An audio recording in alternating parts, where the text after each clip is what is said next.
Olá, minhas traças, sejam muito bem-vindos a mais um vídeo do canal Leia Preta Leia, esse lugar onde a gente sempre fala sobre literatura empoderada, enriquecedora e significativa para vocês, porque aqui a gente sempre acredita que a literatura, a cultura e a educação são as melhores ferramentas para reduzir as desigualdades e empoderar as pessoas.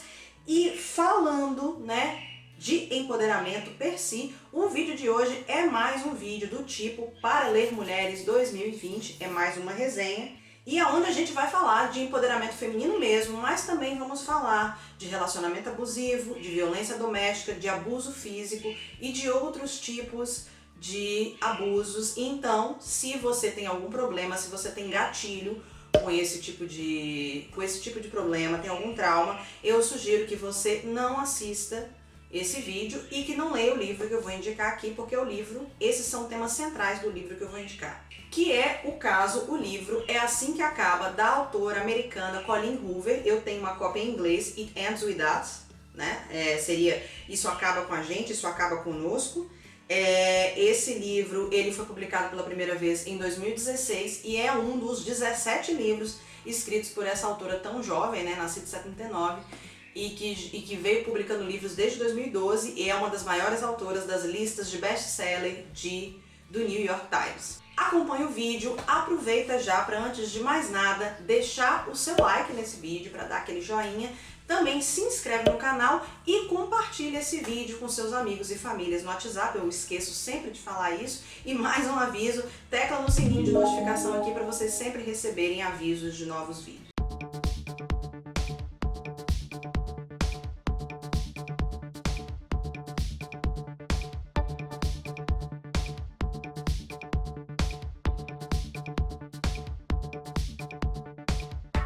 Eu conheci esse livro no canal da Bel Rodrigues. A Bel Rodrigues é uma grande youtuber de livros aqui, vou colocar o canal dela aqui para vocês conhecerem. Ela é muito fã da Colleen Hoover, é uma das autoras favoritas dela. A Bel é uma youtuber sensacional e eu super confio nela, e ela é apaixonada por esse livro.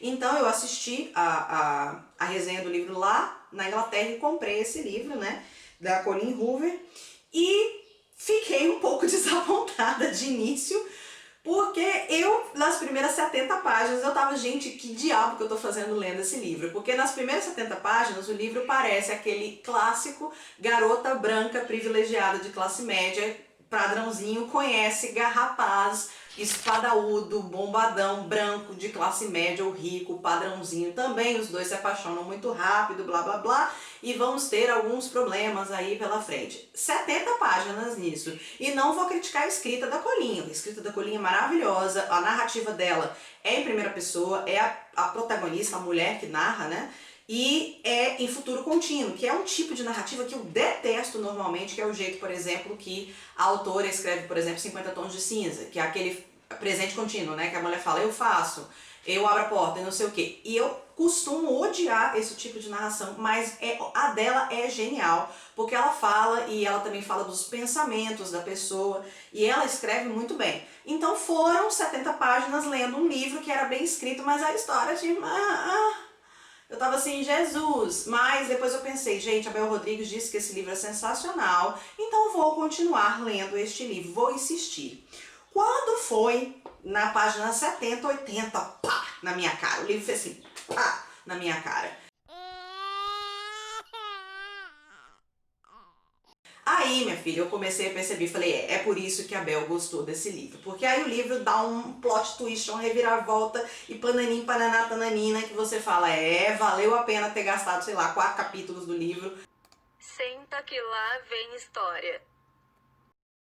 Esse livro, gente, é um livro sobre amor. Sim, é uma história de amor, mas principalmente de como uma história de amor pode ir extremamente errado se as pessoas forem mal ensinadas, tiverem poucos exemplos do que é um amor verdadeiro. As pessoas às vezes são educadas a amar de uma forma extremamente tóxica, que aliás, vamos levar em consideração que isso não é amor, Amar de forma tóxica ou aceitar qualquer amor que vem dos outros, sabe? Aceitar ser tratada de qualquer jeito, porque elas estão acostumadas ou porque elas aprenderam a amar assim. e como que esse amor distorcido pode fazer a vida das pessoas virar um inferno. Então é sim uma história de amor, mas como uma história de amor, um relacionamento pode ir profundamente errado. No início do livro, nós conhecemos a nossa protagonista, ainda naquela vibe de garoto branco encontra garota branca, blá blá blá, é a menina chamada Lily Bloom. Ela tem esse nome, Lilia, e Bloom, que é tipo florescer, né? Lily é lírio, né? Mas enfim, ela tem 23 anos e ela está nas primeiras páginas em cima de um rooftop, né? Um desses terraços que tem muito nos Estados Unidos, de um prédio em Boston, tá lá deprimidaça porque o pai dela faleceu de câncer recentemente e ela tinha uma relação péssima com esse pai, que era um cara super abusivo. E aí a mãe dela, né, convida essa menina para escrever lá o epitáfio, para falar o epitáfio, para fazer aquele discurso de despedida no funeral do pai, e ela comete uma gafe, né, maravilhosa inclusive, mas é uma gafe maravilhosa, e ela fica lá ao mesmo tempo orgulhosa do que ela fez e ao mesmo tempo extremamente envergonhada do que ela fez, porque ela acha que a mãe dela nunca mais vai voltar a falar com ela. Porque o pai dela é um cara profundamente abusivo com a mãe e com ela, então ela não tinha nada de bom para dizer sobre esse ser humano. E aí abre a porta de incêndio e entra este homem espadaúdo, musculoso, cabelo lindo, olho lindo, corpo lindo, perfeito, tendo um acesso de raiva. Então a gente já encontra o Riley, que vai ser, né, o outro personagem, digamos, o herói, né, o amor dela. A gente conhece esse cara no meio de um acesso de raiva. Ele pega lá uma cadeira e joga a cadeira no chão, tá tendo um acesso de raiva daquele jeito. Depois ele pega um doobie, um baseadinho e fuma e fica lá relaxando, tentando, né, passar a raiva. Quando ele percebe a Lily ali sentada, já um pouco preocupada com aquela situação, mas ao mesmo tempo hipnotizada por aquele homem alto, bonito, branco, espadaúdo, como sempre, né? E aí a Lily tem o que ela considera a conversa da vida dela com este homem nessa noite maravilhosa. Eles dois flertam, eles dois falam sobre a vida, ela fala inclusive da vida dela, né, o que aconteceu no funeral, que o pai dela é um cara abusivo, que o pai dela batia na mãe dela demais, que o pai dela inclusive agrediu ela algumas vezes sem querer, e aí ele fala pra ela que ele teve uma noite horrível porque ele atendeu um paciente que é o irmãozinho, atirou no irmãozinho menor sem querer, brincando com uma arma, duas criancinhas, e ele estava puto com os pais dessa criança por terem deixado uma arma disponível na casa para essas crianças brincarem. E aí a gente conhece as duas pessoas. A Lily, que é uma pessoa meio confusa, mas que está ali nos 20 e poucos anos. A literatura da Colleen Hoover é classificada como jovens adultos, né? Young Adults, EA, que é a sigla em inglês. E eles são dois jovens mais ou menos da mesma idade. O nosso querido Riley, bombado, espadaúdo, maravilhoso, ele é um neurocirurgião que está ali terminando como é que é o nome do trem?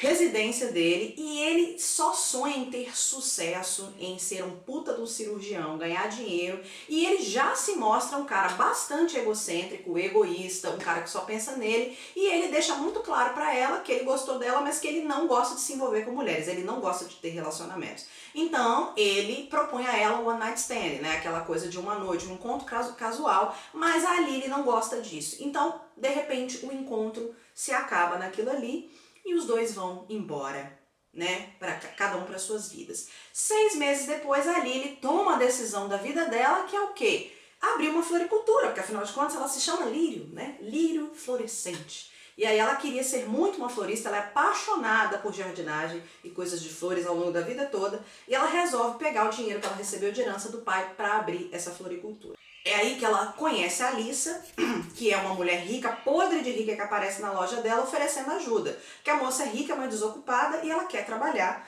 E oferece ajuda mesmo, e bota a mão na massa. E aí a Lily descobre o quê? Lembra que é garoto branco conhece garota branca, blá blá blá? A Alissa é irmã do Riley, of course, né? Então nesse momento eu já tava assim... Sim, Colleen Hoover, não precisa jogar a história mais exclusiva na nossa cara, mas enfim. Aí a história começa a se desenrolar e os dois começam a se envolver. Mas aí a gente volta um pouco para o período desses 6 meses em que os dois não se viram. O que que acontece? Ela recebe da mãe dela algumas coisas que ela tinha na casa dela, inclusive uma caixa de diários. Nessa caixa ela encontra diários que ela escreveu ao longo da adolescência toda, E esse diário é maravilhoso porque é uma das marcas maravilhosas do livro, porque ela faz o que a gente chama de escrita terapêutica. Ela não escreve meu diário, ela escreve cartas dirigidas para a grande ídola dela, que é a Ellen DeGeneres. Ellen DeGeneres, do programa Ellen Show, que é aquela comediante lésbica maravilhosa que tem nos Estados Unidos. E ela escreve cartas dia a dia, e nessas cartas ela vai descrever tanto os amores, a diversão dela que ela tem de cuidar do jardim, mas principalmente os abusos que a mãe dela sofre do pai. A mãe dela é espancada, é violentada com muita frequência, e de vez em quando ela fala que os abusos acabam resvalando nela, porque o pai normalmente fica com vergonha dela, que também não é incomum, mas o pai fica com vergonha dela quando ela presencia as cenas de violência e ele costuma parar. Então a Lily desenvolveu ao longo da adolescência dela uma maturidade incrível de cuidar de si, cuidar da mãe, ajudar na casa e se propor a aparecer no meio das brigas. Tipo assim, baixar o santo, a coragem dela aparecer no meio das brigas para o pai dela parar de fazer o que ele está fazendo. Então ela percebeu isso até o momento em que o pai não para. E aí ela se atira em cima do pai e o pai acaba agredindo ela sem querer. E aí que ela começa a perceber que não só a mãe, mas ela também está correndo risco de vida. E a Lily tem uma relação terrível com essa mãe, que ao mesmo tempo que ela quer cuidar muito da mãe, ela quer proteger a mãe desse pai abusivo, ela tem muito ressentimento dessa mãe porque a mãe não larga o cara. Ela ainda não consegue entender aí por que que a mãe continua com esse cara. A mãe justifica pra ela que é porque ela não quer destruir a família, que é porque a mãe não tem dinheiro pra cuidar dela, ela é filha única, mas ela diz, cara, eu podia morar, sei lá, num trailer com a minha mãe e eu não teria problema. E obviamente que a Lily, durante a adolescência e a juventude dela, ela tem maturidade para um monte de coisas, porque ela é uma moça que foi obrigada a se amadurecer muito cedo e a cuidar dos outros muito cedo. Ela foi auto-ensinada que ela precisava cuidar, mas ao mesmo tempo ela não tem tanta maturidade para entender, para se colocar no lugar da mãe dela. Ela não consegue ter tanta empatia pela mãe, ela acaba culpando a mãe por manter aquela relação, que a mãe dela podia muito bem simplesmente sair, segundo o ponto de vista da Lily. Então, em determinado momento, quando a Lily está ali com 15 para 16 anos, ela tem mais uma função de cuidar de uma pessoa, porque do lado da casa dela existe uma mansão, uma casa mal abandonada, e ela descobre que tem um rapazinho, um menino de 17 anos para 18 vivendo naquela casa abandonada, e esse menino sai de manhã para ir no ônibus com ela e vai para a escola, para o ônibus escolar, mas ao mesmo tempo ele finge, quando ele volta da sala de aula, que ele está indo para uma casa, mas no fim das contas ele está morando nessa casa abandonada. E aí ela se interessa por ajudar o garoto e começa a ajudar esse menino, primeiro colocando umas roupas ali, uma comida, sempre ajudando, e depois finalmente ela conhece o menino que se chama Atlas, que também é louro, alto, do olho azul, blá blá blá, mas é um menino em situação de rua. Esse menino foi expulso de casa, ele vivia num lar extremamente abusivo, a mãe dele era casado com um padrasto e que ele odiava, e o padrasto abusava muito dele. E a mãe era meio que conivente com aquilo. Em determinado momento a mãe achou que a melhor coisa para ele era ele ir para a rua. E esse menino passa um período de tempo ali, praticamente um ano, vivendo naquela casa, e a Lily descobre que a casa não tem aquecimento, que ela não tem água corrida, que o menino tá vivendo em cima de dois tapetes, e ela começa a convidar o garoto para ir para casa dela naquele período de tempo, entre o momento que ela sai da escola e que os pais chegam do trabalho, ali 1h30. O Atlas passa a frequentar a casa dela, ela faz comida para ele, ela deixa ele tomar banho e inclusive usar roupas velhas do pai dele. E em algum momento eles dois se apaixonam, porque o Atlas eu fiquei, né, eu sei que muitas das mulheres que devem ter lido esse livro devem ter gostado do Riley, mas eu fiquei apaixonada com o Atlas porque o Atlas tem a coisa do cuidar. Ele devolve o cuidado da Lily, ele protege ela, ele cozinha para ela, ele se preocupa com ela dentro de toda aquela situação, e os dois começam, enfim, a namorar ali, escondido, obviamente, porque ninguém pode saber, principalmente porque o pai dela é profundamente abusivo. Inclusive, no momento que ele descobre, isso eu não tô dando spoiler porque ela fala isso, sei lá, na 3ª página, que o pai dele descobre que os dois estão namorando, e aí todo mundo no bairro já tá sabendo que tem aquele menino de rua, o pai dela dá uma surra no menino. Não tem discussão com o pai dela, é tudo resolvido na base do braço. Mas enfim, depois desse relacionamento, obviamente o Atlas some, e a Lily nesse momento tá vivendo numa cidadezinha do Maine, e ela sai da escola, vai para a faculdade, e os dois, o Atlas tem uma paixão muito grande pela cidade de Boston, porque ele é de Boston e ele viveu os melhores anos da vida dele lá. E ele acaba colocando dentro dela essa vontade de ir para essa grande cidade. E aí ela vai trabalhar numa grande empresa de administração em Boston, porque ela é formada na área do mercado, de administração e tal.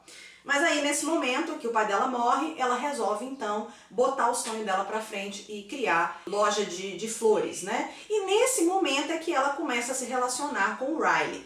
E o relacionamento deles dois é assim, muito bom pro Riley. O relacionamento é todo construído do ponto de vista do Riley, entendeu? É sempre nas medidas, no horário dele, porque o Riley é neurocirurgião, tem um trabalho super atribulado, ele faz plantão e tal. E ela tá construindo essa empresa, então ela também não tem muito tempo pro relacionamento e fica perfeito pra ele, porque ele tá ali naquela correria, naquele corre, e ela também. Então ele fica muito feliz porque ela não cobra, ela não fica ligando pra ele, porque ela não tem tempo. E toda vez que eles se encontram ali, 2 vezes por semana, é lindo o relacionamento.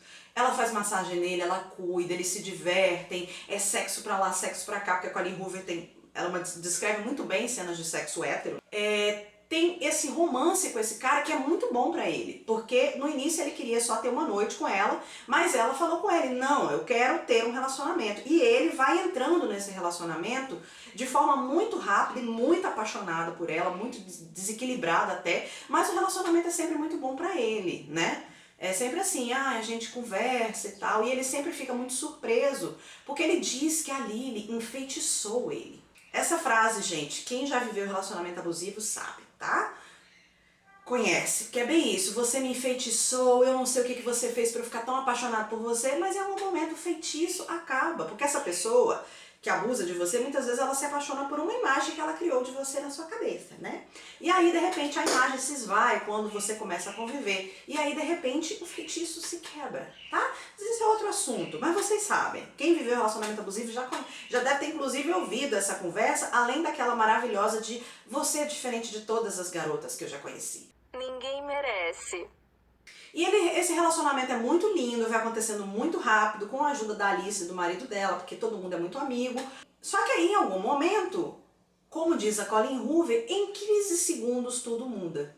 Em um momento feliz, de risos maravilhosos, eles brigam, tem uma briga ali intempestuosa, e o Riley mostra pra ela aquilo que ela já sabia no primeiro dia. Ele é um cara que não sabe lidar com a raiva. Então, em 15 segundos, muda tudo, porque o Riley passa a abusar fisicamente dela. No início, ela fica muito com aquela dúvida, no primeiro abuso, de que aquilo foi um acidente, que ele não queria, ele estava com o calor do momento, blá blá blá. E aí ela fala com ele, olha, tô te avisando, foi um acidente, eu não sei, mas se acontecer uma segunda vez, eu vou te deixar. Ele pede desculpa, fica muito envergonhado dele, vai lá, ajuda e tal. Ela fica com uma pequena cicatriz e ele acaba machucando a mão nesse assunto. Ela fala, não, tudo bem, a gente vai continuar esse relacionamento, ninguém vai ficar sabendo disso e eu prometo pra você que isso nunca vai acontecer, ele diz. E se acontecer de novo, eu vou te largar, ela diz. Antes disso acontecer, antes do primeiro assédio acontecer, do primeiro abuso, eles vão no restaurante novo da cidade de Boston conhecer a mãe dela, porque o Riley, de repente, do nada, virou um cara que quer conhecer a mãe, quer casar e blá blá blá. Isso, sei lá, 2 semanas de relacionamento. E lá, ela dá de cara com quem? Atlas. Querido Atlas, só que agora um homem adulto, crescido, 25, 26 anos, que passou anos no exército e agora ele tá lá trabalhando como, sei lá, garçom nesse restaurante. Ela fica embasbacada com aquele homem e no final eles até conversam, né? E aí ela diz que ela tá com esse Riley e aí ele fala que tá namorando uma menina há um ano, uma menina chamada Grace. E aí cada um segue seu caminho. E ela não quer voltar naquele restaurante. Voltamos para o dia do abuso. Depois que o abuso acontece, a irmã dele e o cunhado querem muito ir nesse restaurante porque tá tendo críticas maravilhosas da cozinha e tal. Ela contou, né, do Atlas pro Riley naquele primeiro dia, mas aí de repente o Atlas chega na mesa, vê a mão dele machucada, vê o olho dela machucada, ele junta as peças assim, pá! Criança cresceu num ambiente abusivo, viu a namorada num ambiente abusivo, ele ligou as peças assim, pá, na hora. E aí vira aquela quizumba, né, do Atlas querendo defender ela, o Riley fica puto porque fica com ciúme, e essa questão do ciúme do Riley é que vai virar um negócio de cabeça pra baixo. Apesar de toda essa quizumba, a Lily resolve casar com o Riley. E aí o que eles fazem? Em vez de ter um relacionamento, uma coisa planejada, eles fazem tudo do jeito que eles sempre fizeram. Arianos, né? Impulsivos, não sei, tô imaginando aqui. Mas todo mundo nessa história deve ter signo de fogo, porque eu lia o livro e falava assim, minha amiga, pra que essa pressa? Conheça esse homem primeiro. Principalmente porque o Riley, a mãe dele e a irmã ficavam o tempo todo vigiando ela, falando, Riley, você tá namorando Lily, você tá tratando a Lily direito, você ainda tá namorando a Lily ainda está com você, porque ele nunca tinha levado uma namorada em casa, ele era um galinha mesmo. A mãe e a irmã já estavam demonstrando, né, que não era legal, mas o Riley também não é uma pessoa ruim, tanto que é uma frase que ele diz isso pra ela, não tem pessoas ruins, às vezes as pessoas fazem coisas ruins. O Riley não era uma pessoa ruim, tá gente, eu não tô descrevendo o vilão da história aqui, tô descrevendo um homem normal, que em determinado momento, pela forma como ele foi criado, pela forma como ele enxerga as mulheres, ele se torna abusivo. Porque o Riley tem uma forma, obviamente, mais machista de enxergar as mulheres do que o Atlas. É visível, né? Essa coisa de, você me enfeitiçou, isso e aquilo, eu gosto de você porque você não me força a nada. E aí, em um determinado momento, eles pulam no avião e resolvem que vão pra Las Vegas se casar, aquele famoso casamento relâmpago, mais conhecido em inglês como eloping, né? Tá fugindo pra casar. E aí eu ficava, amiga, calma, vai devagar. vai devagar, não precisa casar com esse homem não. Casa com esse homem devagar, vai com calma, vê se por acaso vai acontecer abuso de novo. Não vai trocar alianças, mas ela vai porque ela tá apaixonada, né? A Lily é uma mulher como qualquer outra, gente, é uma heroína verdadeira, né? Então, pois é. E aí, gente, depois que casa, obviamente que os abusos continuam, né? Os abusos físicos continuam e eles começam, inclusive, a piorar. E dessa vez, a Lily começa a perceber que não é porque ele está tendo acessos de raiva só, porque ele não sabe controlar a raiva, mas sim porque é o jeito dele de se comunicar com o universo, é por meio de violência. E aí, de repente, a Lily começa a entender o lado da mãe dela, porque ao mesmo tempo que os abusos continuam, alguns abusos, né, a Lily não termina o relacionamento com o Riley. E aí a Lily começa a questionar aquilo que todo mundo, que eu questiono muito, quem sabe o que se passa dentro de um casal? Quem é que pode julgar uma mulher por ela não sair do relacionamento? Ela mesmo se vê naquele relacionamento porque ela ama muito este homem, só que esse homem tá, sabe, acabando com ela. Assim como o pai fez com a mãe, mas como é que você abre mão do amor, abre a mão de tantos os momentos bons por causa desses momentos ruins? Ela começa a pesar essas coisas. E começa a perceber que não é tão simples assim você terminar um relacionamento porque você está sofrendo abuso. Você precisa de apoio e é esse o problema da Lily. Ela não está tendo apoio, ela não tem muita gente com quem falar, principalmente porque a melhor amiga dela é irmã do abusador. E ela fica sem saber como é que essa irmã vai dizer, vai agir. Ela fica preocupada porque ela não sabe como a mãe dela vai agir. Aliás, ela pensa que a mãe dela vai dizer, minha filha, mas pensa bem, né? Então ela fica percebendo que ela não tem apoio. E essa é a questão que fica no livro. Como é que você vai sair do relacionamento se você não tem apoio? E ela mesma diz que ela tem uma situação de privilégio. Ela ainda tem uma situação de privilégio, ela tem um negócio, ela é uma mulher bem-sucedida, uma mulher que tem dinheiro, que não depende do Riley financeiramente, mas ela fica naquela, cara, eu vou pra casa de quem? Eu vou fazer o quê? Quem é que vai me ajudar? Então é muito naquilo de, a gente não pode julgar dentro do relacionamento, a gente tem que oferecer ajuda. Principalmente quando a pessoa pede ajuda. A gente tem que oferecer ajuda, a gente tem que se colocar naquela posição de, por favor, me liga se qualquer merda acontecer. Olha, não quero saber o relacionamento, mas assim, se você precisar, eu tô aqui. É isso que uma pessoa que sofre abuso precisa ouvir, e não julgamento. Foi uma das lições mais importantes que eu tirei do livro. Outra lição que eu tirei do livro é sobre a questão do cuidado. A gente sabe que na nossa sociedade patriarcal, os homens muitas vezes, principalmente os homens brancos, privilegiados, de classe média, não são ensinados a cuidar. Eles são ensinados a esperar receber cuidado.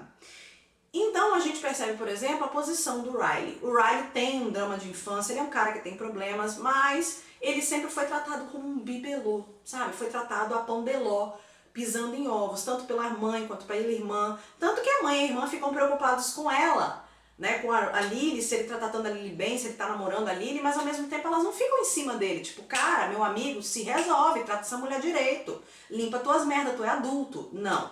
Então a gente percebe como o Riley ali, ele é educado para ser cuidado e não para cuidar. Que não quer ter um relacionamento e ele acaba caindo nesse relacionamento e acaba culpando a Lily quando acontecem os abusos, de que, caramba, eu larguei da minha vida, dos meus preconceitos por sua causa. Então eu preciso que você tenha gratidão infinita por eu ter largado de ser o cara espadaúdo que só quer transar uma noite para ter um relacionamento com você. E ao mesmo tempo a gente tem a contrapartida do Atlas, que é um cara que viveu num lar abusivo, sofreu abuso, mas ele direcionou essa tristeza dele para cuidar dos outros, e aí incluindo a Lily.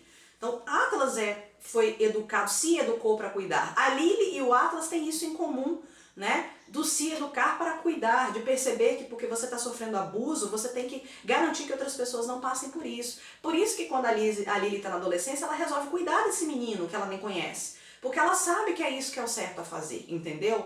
Os três ali têm traumas de infância muito fortes, o Riley também tem. A Lily tem os dela, o Atlas tem o dela, mas assim, a gente percebe esse posicionamento social. A Lily é mulher, então ela acaba sendo obrigada a se virar. Tipo assim, se você tem trauma de infância, minha filha, se vira, vai se virar, vai cuidar dos outros, vai cuidar de você. Vai se virar, que é o que a mulher sempre ouve. A Lily, inclusive, amadurece muito rápido, que é muito comum. O Atlas é um menino que vem de uma classe mais baixa, que tem seus traumas de infância, que sofre abuso, também é obrigado a amadurecer muito rápido e a aprender a cuidar. Porque ele sabe como cuidar é importante. Já o Riley vem de um lar mais privilegiado, também tem traumas de infância muito fortes, mas os pais dele, a irmã, acabam cuidando dele e não mostram pra ele que ele precisa amadurecer e precisa tomar responsabilidade pelas coisas que ele faz. Todo mundo aqui tem abuso, é isso que eu acho que a Colleen queria mostrar. Que não justifica o abuso que você sofreu fazer você virar abusador. Isso é uma questão de tratamento, de escolha, principalmente porque o Riley tem toda uma estrutura familiar, um dinheiro para ele poder procurar ajuda. As personagens são muito jovens aqui, todo mundo tem 20 e poucos anos, todos eles são mais novos do que eu, né? Inclusive a Lily, que casa com um cara com 23 para 24 anos, né? E essa é a coisa da Colleen. A Colleen escreve sobre jovens adultos, então a gente vê toda a confusão que a gente tem quando a gente tem 20 e poucos anos.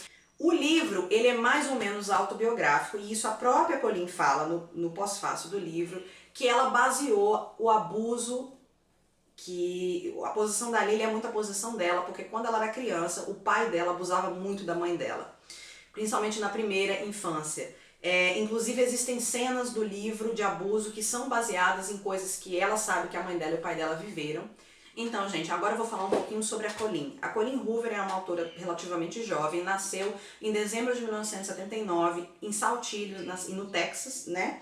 E hoje ela é uma das autoras mais vendidas do The New York Times. Os 17 livros que ela lançou até hoje estão sempre na lista dos mais vendidos. O É Assim Que Acaba foi o 14º livro que ela publicou, e o último, se eu não me engano, foi o livro Verity, ou Verity, em 2018. Ela publicou seu primeiro romance Slammed em 2012, era um livro que ela estava escrevendo sem intenção de publicar, mas aí acabou que ela publicou ela mesma, ela autopublicou esse livro, e aí em algum momento esse livro foi lido por uma grande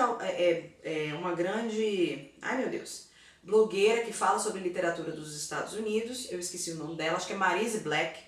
E aí esse livro se tornou um sucesso de vendas, né? Porque as pessoas que viram a resenha e quiseram comprar. A Colleen nasceu em Sulphur Springs, no Texas, e ela é filha de Vanoy Fitt e Ed Fenelli, que é esse grande pai abusador que eu falei aqui antes com vocês, né? Ela cresceu em Saltillo, no Texas, e se formou em Saltillo High School em 1998. Os pais dela se divorciaram quando ela tinha 3 anos e ela foi morar com a mãe, né? Em 2000, aos 20 anos, ela se casou muito jovem com um cara chamado Heath Hoover, e ela tem com esse cara até hoje 3 filhos, né? A Colleen se formou no Texas A&M College, que com um diploma de serviço social, e ela chegou a trabalhar como serviço social, fez vários trabalhos de professora e de servidora social até ela começar a escrever em 2011. Hoje, 8 anos depois de publicar o seu primeiro livro, ela já tem 17 livros publicados, ou seja, a mulher é uma máquina de escrever, tipo uma Stephen King, muito mais jovem, né, porque ela nasceu na época que Stephen King já fazia sucesso. E como eu disse, o livro tem uma coisa autobiográfica, porque a Colleen também viveu, pelo menos nos primeiros anos de vida, num lar abusivo, né? Depois, obviamente, não, mas no início sim. E é engraçado como ela era novinha, ela tinha 3, 4 anos, mas isso, a violência marcou. Ela fala que das primeiras lembranças de infância que ela tem são justamente do abuso que o pai fazia com a mãe. E como isso, tantos anos depois, inspirou esse livro. E aí, minhas traças, vocês gostaram dessa resenha enorme? Vocês viram que eu fiquei empolgadíssima com esse livro, apesar de ter demorado aí 100 páginas, 70 páginas para começar a gostar, mas depois o livro acabou comigo realmente e se tornou um dos meus livros de cabeceira, vai ficar aqui bonitinho, por isso não vai estar tendo esse livro aqui no Brechó à Toca, mas se você gostou do livro, se você gostou da resenha e quiser comprar esse livro, eu vou colocar aqui o link da Amazon para, obviamente, a cópia em português, é de assim que acaba. Vocês já conheciam a Colleen Hoover? Gostam dos livros dela? Tem algum livro da Colleen Hoover que vocês acham que eu tenho que ler e resenhar ASAP, né, o mais rápido possível? Comentem aqui embaixo. Se você gostou do vídeo, aproveita para mostrar que você gostou se inscrevendo no canal e deixando o seu like. Vou aproveitar para recomendar vocês conhecer o meu segundo canal, Freewin, que os vídeos saem na quarta-feira, tá aqui em cima para vocês assistirem, tá? Essa quarta-feira vai ter vídeo, com certeza, eu tô muito louca com lançando vídeo, mas estamos tentando voltar para os trilhos do canal. Você também pode ver outros conteúdos além desse no meu Instagram, @leiapretaleia, e também tem o Instagram do meu brechó, que é onde eu vendo livros usados e roupas usadas, @brechó.atoca. Os dois estarão conectados, estarão linkados aqui embaixo para vocês. E é isso, gente. Fico por aqui e até a próxima.